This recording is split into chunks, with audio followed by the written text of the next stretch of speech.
Hello and welcome to another episode of the Power Panel. Before we dive into today's exciting topic, I wanted to mention that today's Power Panel is brought to you by MYOS MD, the cutting-edge nutritional supplement designed to combat muscle loss and support healthier aging. Powered by Fortetropin, a natural bioactive compound clinically shown to enhance muscle growth and reduce anabolic resistance, MYOS MD is changing the way we think about muscle health. If you'd like to learn more, you can go to myosmd.com. All right, so into today's episode, we have our special guest, Dr. Sean Langan. So, Sean, could you please give us a little bit of background on yourself? What did you study and what have you been doing, in your career for the past few years? Yeah, sure. Thank you for having me, first off.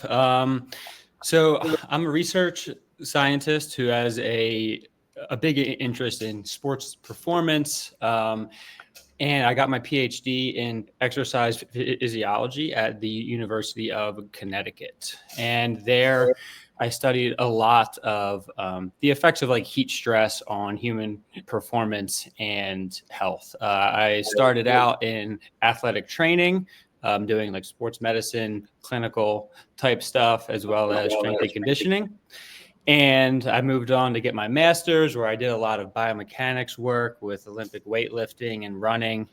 And then my PhD. And after my PhD, I worked 1 year at the U.S. Army at the Research Institute for Environmental Medicine, where we did a lot of work on altitude, hypoxia, how to predict mountain sickness and performance at those challenging conditions. Okay, great. So let's dive into some of those topics. So as you mentioned, your work spans elite sports, military performance and environmental physiology. So, what common challenges to muscle health do you see across these different populations? Yeah, so I would say for a overall framework, it would be an imbalance between what you demand from the muscle and how much you are fueling it and recovering from it. So challenging environments add another layer of intensity and load on the body. And you can't just, jump into training the same way that you would when it's 50 degrees out, when it gets really hot, because that's a whole nother load that the body has to deal with, and you have to fuel and recover from that appropriately. So for a endurance athlete, that might be not eating enough carbs when you're training 2 or 3 times a day. Protein intake is really important as well. For a long time, it was thought to really only be important for the weightlifters and the bodybuilders. But, we now know that endurance athletes need as much, if not more, than those strength athletes, although it might be for different reasons. So the bodybuilders want to, grow muscle mass, whereas the endurance athletes need to really fuel that mitochondrial or energetic machinery that kind of supports their aerobic capacity. Yeah, that makes sense. And what about environmental stressors? So you mentioned in your background, you did work on hypoxia, altitude, heat. So how did those impact muscle function, recovery, and performance? Yeah, so for altitude and hypoxia, so low oxygen, in the military specifically, they can incur a really big energy deficit when they're doing these operations at altitude. Like I was up at Pikes Peak last summer doing a study, which is 14,000 feet. And a lot of times, depending what they're doing, they don't have enough time to eat. They might not have enough rations, and they're highly physically active. They're not sleeping a lot.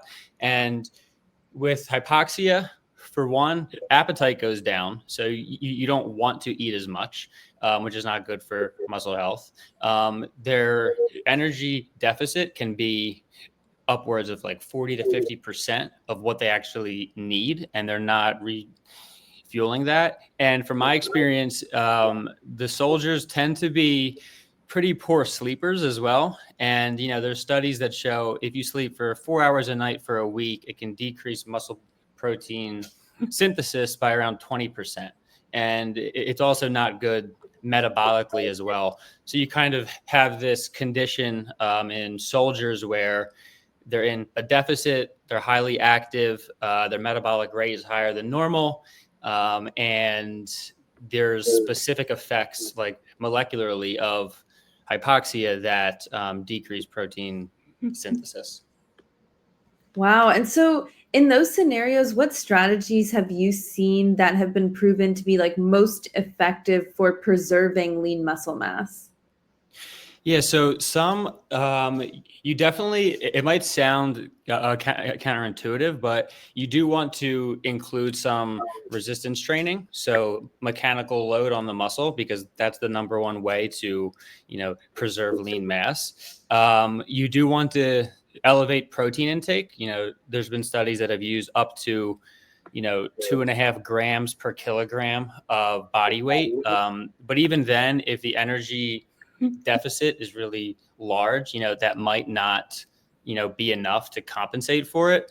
And there's some preclinical studies that have shown if you use a combination of oxygen therapy, branched chain amino acids, and exercise, that can help kind of mitigate muscle breakdown and muscle loss. So it's really, just trying to get in as much protein as you can and try to mitigate that deficit.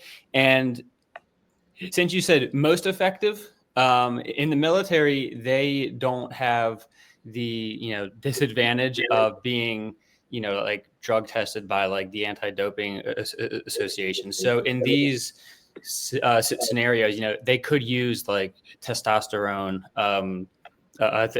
therapy or something like that, which is obviously really beneficial, but for muscle mass, but it's not going to be common like for athletes or something like that. Yeah, that makes sense. Wow. And then, I know there's so much conversation right now about protein in general. So, are there like different sources of protein that you're recommending? Is it like supplementing with protein powders? Like, how are, these athletes or, like military office men, like, how are they actually like getting in the adequate amount of protein for what they need? Yeah, I think it depends on, what their situation is. Like if they're in like a combat operation scenario, like they might have like rations, like MREs, which is meals ready to eat. And like, it's not really the best food, but it's just kind of whatever they can carry. So they're really limited on that aspect because, they can't go have like a nice steak when they're in the mountains or something like that. But in general, like you want to get about 0.8 grams per pound of protein of your body weight. And that kind of goes for everybody. And you might want to go like a little bit higher if you're highly active. And I would say, you want to include whole foods, meat, yogurts, protein powders are great, like whey, like things like cottage cheese. All those things are beneficial because those meat products and whole foods contain the amino acids that you need. Now, if you were on like a vegan diet or something like that, you can still get in enough protein, but those foods don't often contain the amino acid profile that is most beneficial for muscle growth. So you just have to eat, more total food, if that makes sense. Yeah, that definitely makes sense. And then if we're thinking about, with this ongoing protein discussion, and this is maybe just more applicable to like kind of the average, patient out there. What about like too much protein? What's your perspective on people who are consuming maybe too much for what they actually need for their energy use per day? Yeah, so for a while, it was thought that it could like damage your kidneys. I think that's pretty much been disproven. Maybe if you eat like a really, Herculean amount, that could happen. But as far as muscle growth and protein synthesis, 1.6 grams per kilogram of your weight is pretty much good for everybody. And you can maybe even go up to like a gram per pound. And really beyond that, it's really hard to get in that much protein. So, like bodybuilders can, like there's these crazy stories of them, eating hundreds of grams per day. But that's kind of like an edge case. It's pretty much on the margins. I don't think that in the US or in the world, most people are not having too much. I think it's too little is more of the problem. Got it. And so we talked quite a bit about, protein, amino acids. What else in terms of like targeted supplementation would you recommend so that, the average person can really optimize their muscle health? Yeah, so I think, first, like you have to just start with total calories and, protein intake, because that's kind of like your base. So any supplement beyond that, like it might give you some benefit, but it's not going to optimize things. There is like, depending on your diet, certain amino acids could be beneficial. So, branch chain amino acids might have an effect on muscle soreness. You want to have foods that have a high like leucine content for muscle growth. So that's like a lot of like your meat and whey protein that has leucine in it and things like that. And then, there's some other supplements like Fortetropin, obviously, which kind of act on a different mechanism, which is like inhibiting myostatin. And, that could be kind of like another way that's different than just supplying more like substrate or protein into the system. It kind of like works on kind of like the back door is the way I like to think about it. Yeah, amazing. And so we've kind of covered nutrition. We've covered some supplements, amino acids. What about hydration? Could you talk a little bit about, some of the interventions that have the strongest evidence for maintaining muscle endurance and, reducing performance decline as it pertains to hydration?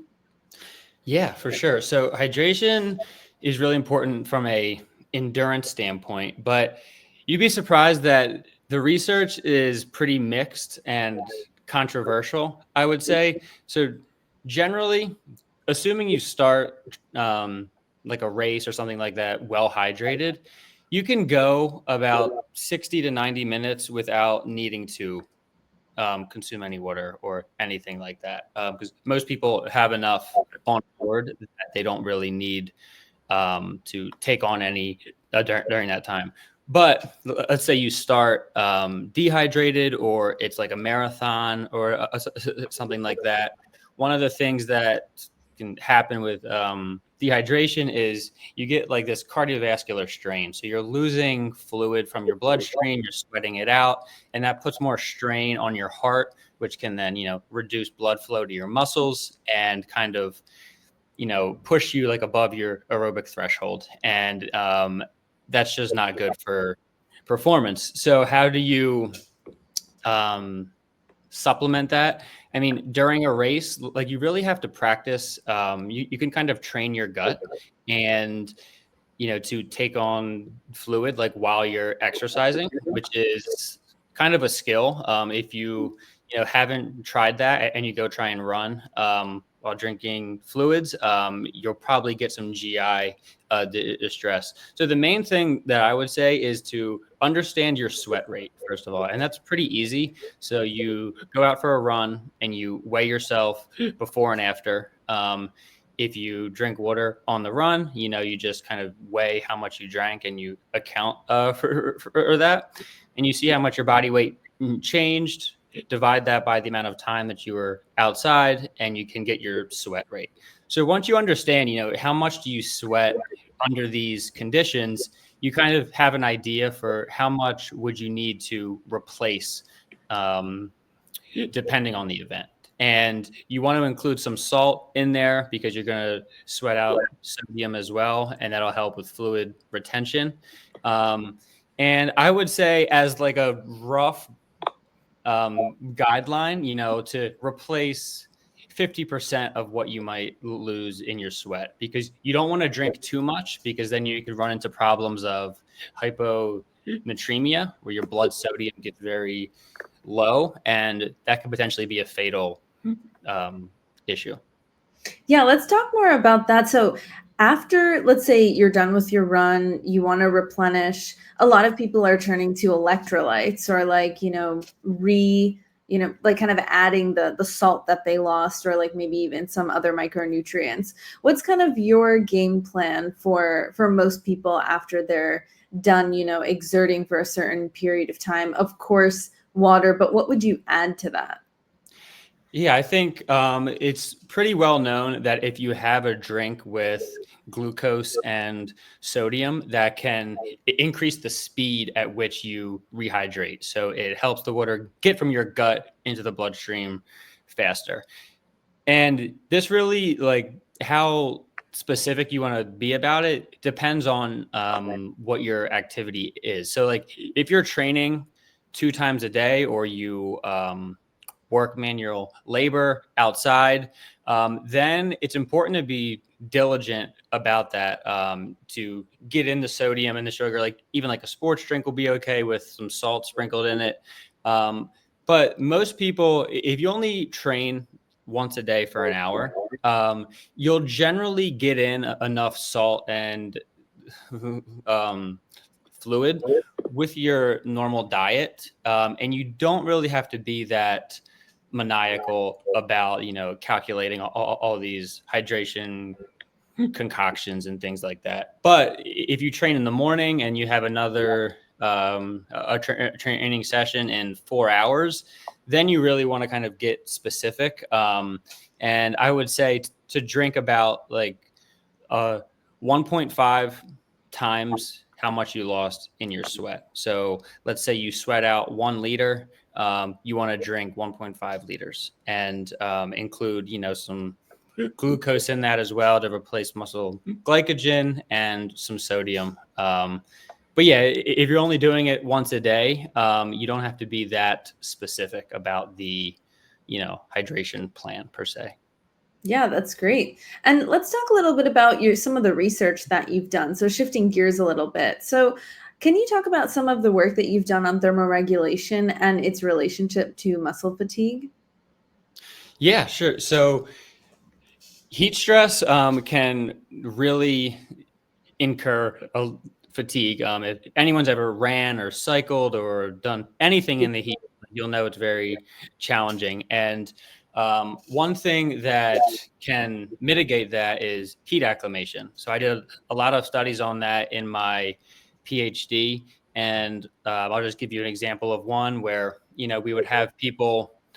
They would run until their core temperature reached like about 102 or 3 degrees Fahrenheit. And then, they had like a little bit of a rest, and then they did a 5-minute time trial.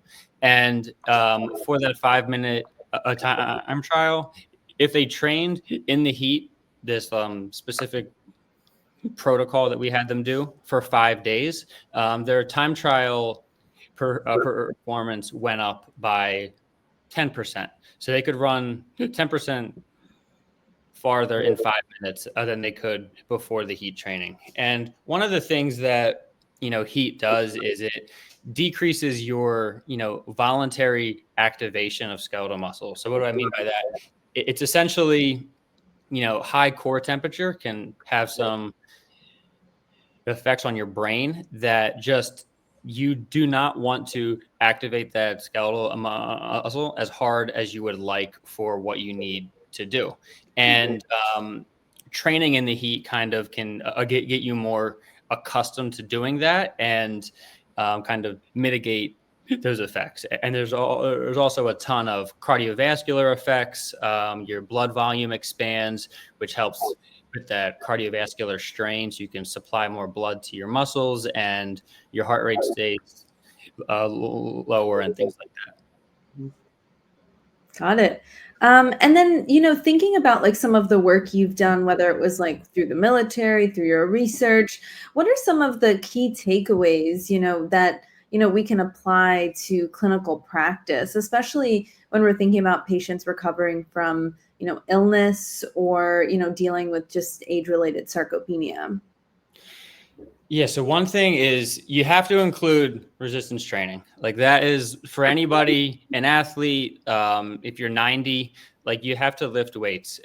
You need to have that mechanical load to preserve muscle health. So that is like number one. We all have to do that. You can do some high intensity interval type stuff, like on the rower, on the bike, sprinting. That will help as well. But weightlifting is the number one way. And if you hate doing it, you just have to find ways that you can incorporate that to make it fun. But at the end of the day, it's just something that you really need to include because muscle is so critical to overall health. And then from there, it's the fueling side. So a good clinical example is burn patients. Burn patients have a huge catabolic state just due to the pathology of the injury. And they need really specific interventions to get amino acids and muscle substrates to kind of counteract that negative protein balance. So then, like you obviously have to fuel too. Older adults are not as good at converting protein into muscle mass. So this is like a lot of work from Don Layman.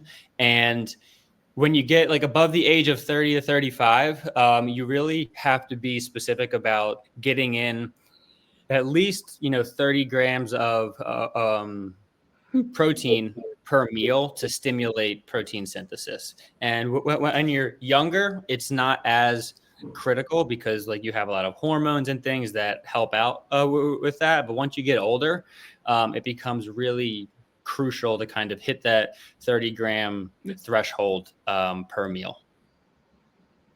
Amazing. Very simple, very easy to apply. And, what about, a patient that is, really interested in getting started with this, but maybe they've never done resistance training before? What would you, recommend a clinician, start off with? Like, how can someone start simple? Yeah, I mean, starting simple can just be, body weight stuff. There was a study in the 90s that had, 90-year-olds do things like sitting and standing from a chair. And it sounds really simple, but if you ever had a grandparent who can't stand up from the couch, like, that that is a difficult task and they will, grow muscle just by doing that. Things like walking upstairs, like when I say weight lifting, like it doesn't necessarily have to be weights when you start because that can kind of be daunting to some people. Like a lot of this stuff you can just do in your house, sitting and standing from a chair, push-ups on the wall, stepping up and down from a box, anything where you're getting these big joint movements. So hip hinging, knee flexion, and just kind of I would say just think about things in life that you want to be able to do. So that's carrying groceries, going up the stairs, and then, find, ways to train that target that. So, like walking around with, 10-pound weights in each hand to start or something like that, and then just slowly progress. And the progression is the key part that I find if you don't have a coach, people really struggle to progressively overload and kind of increase the weight or the difficulty of their training. Got it. Yeah, I love that suggestion of like it's just as simple as starting with your body weight. Maybe people don't talk about that enough, that like resistance training, like when you are still moving your body weight, there's still an element of resistance or even like resisting the movement itself, like you're adding more resistance. So, yeah, so much more to like unpack with that just because people think like resistance training is going to the gym and lifting really, really big weights. And I think that's very intimidating to a lot of people, especially older people. Yeah, like even just something like a wall sit is really simple, but it can be pretty hard. And And that one's really easy because you can just start with 10 seconds and then just slowly increase the time day by day, week by week. And, that will make you gains if you start, from nothing. Amazing. So, as we wrap up, we'd like to thank Dr. Langan for being our guest and to MYOS MD for sponsoring today's power panel. Fueled by the revolutionary proprietary ingredient Fortetropin, MYOS MD is trusted by healthcare providers nationwide to deliver real results backed by science. So, if you'd like to learn more, you can go to myosmd.com, where we have a number of other experts like Dr. Langan and a bunch of videos as well as blog posts and things you can do to educate yourself. And also you can learn more about bringing MYOS MD to your practice. All right, amazing. So where can our listeners learn more about you and follow along with what you're doing? Oh yeah. So I have a blog on Substack, which is called the Performance Pulse. So I write on there every other week. And on LinkedIn, they can find me with my name. And on Instagram, I have an account where I do like training related stuff. That's SPL Systems. Amazing. And so that's actually the first plug we've had for Substack. So what sorts of articles are you writing on your Substack? Like what's new and exciting in like the performance world? Like what are you touching on? Yeah, so sometimes I'll just do like basic, like physiology stuff. Like I did one recently, like why does your resting heart rate come down when you get more fit? Which is something that, like a lot of people, might want to know. And then I'll do stuff on new supplements that are out, like carbohydrate intake, stuff for sleep, and pretty much anything that has to do with training, nutrition, sports, and, health and performance. Great. Well, thank you so much for your time and for sharing your insights. If anyone has any questions, please do not hesitate to reach out to me or our guest. And yeah, we're excited to keep in touch. Yeah, thank you so much. It was great. Yeah, thank you so much. Bye-bye. Bye bye. All right.